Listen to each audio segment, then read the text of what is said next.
Welcome to the Slop Farm. Enjoy the video. In this video, I will show you how to make Nigerian vegetable stew. We'll start by exploring the core components that give this dish its unique character. Then, we'll dive into the traditional preparation techniques, ensuring you achieve that rich, authentic flavor.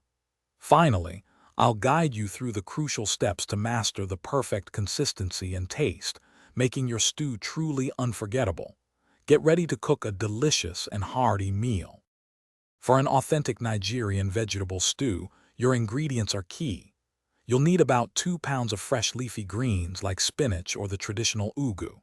For the rich base, prepare 3 large red bell peppers, 2 medium tomatoes, and 1 large onion.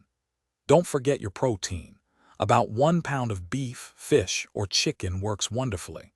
And crucially, use about 1 cup of palm oil for that signature taste and beautiful color. Let's get cooking.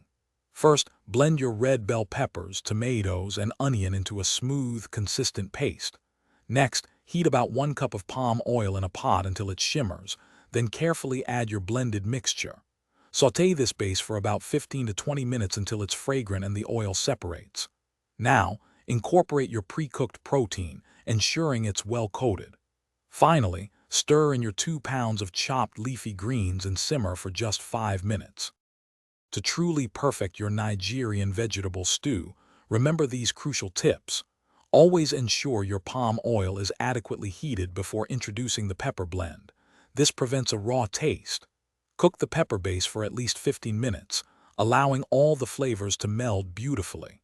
When adding your 2 pounds of leafy greens, simmer for only about 5 minutes to maintain their vibrant color and nutritional value. Finally, season generously with salt and 2 to 3 bouillon cubes to taste. Thanks for watching. Consider subscribing if we helped you today.